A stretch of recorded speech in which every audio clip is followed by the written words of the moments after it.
Berikutnya kita beralih ke kaidah berkaitan dengan masalah puasa sunnah. Tadi kebanyakan tentang salat sunnah. Puasa sunnah amal ibadah yang sangat mulia. Sampai Rasulullah SAW pernah memberikan nasihat kepada seorang sahabat. Amal ibadah apa yang perlu saya perbanyak?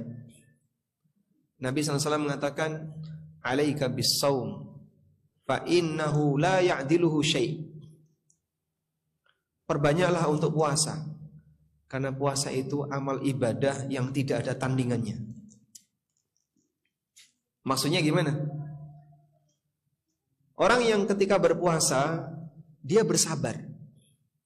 Dan sabarnya orang puasa itu ada di dua tempat. Yang pertama, sabar terhadap fisiknya. Dia pengen makan apa, dia pengen minum apa, dia tahan. Sehingga keinginannya tidak dipenuhi karena dia sedang berpuasa. Misalnya syahwatnya lagi naik, tapi karena puasa dia nggak boleh melakukan hubungan badan, dia tahan. Itulah orang yang puasa. Dia sabar menahan keinginan nafsunya. Yang kedua, orang yang puasa bersabar menahan rasa sakit yang dia alami. Mungkin mengalami kehausan, kadang perut keroncongan, kadang terasa lapar, dan dia bersabar. Nah, ketika orang puasa bersabar seperti ini, maka orang yang berpuasa dikasih pahala sebagai penyabar. Dan Allah mengatakan tentang pahala penyabar, innama sabar.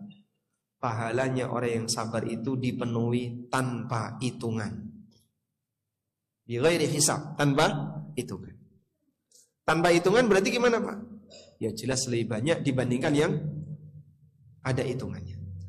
Jelas lebih banyak dibandingkan yang ada hitungannya. Sehingga salat tadi punya beberapa keistimewaan, mendekatkan hamba kepada Allah. Dengan salat derajat hamba bisa naik. Dengan salat lebih dekat posisinya dengan Nabi SAW. Dengan puasa seorang hamba diberi oleh Allah Subhanahu wa taala pahala tanpa hitungan. Karena itu di antara amal yang dipuji oleh Nabi SAW yang itu berkaitan dengan Nabi masa silam adalah Nabi Daud alaihissalam.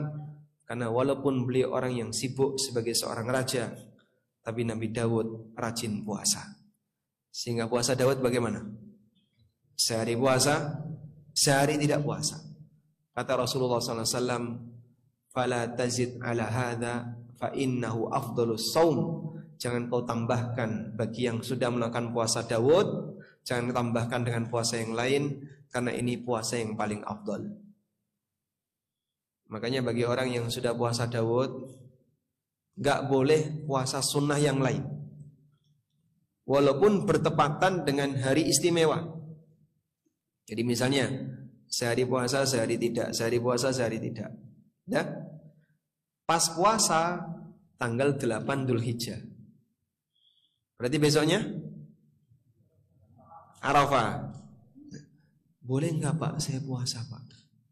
Lah saya kemarin sudah puasa Daud. Hari ini kan Arafah, Pak. Saya pengen puasa. Tidak boleh. Anda tidak boleh. Anda tidak boleh nambahi puasa yang lain kalau sudah puasa Daud. Walaupun itu bertepatan dengan hari istimewa. Jadi kalau pas waktunya tidak puasa, ternyata pas hari Arafah, ya sudah. Saat hari Arafah Anda tidak puasa.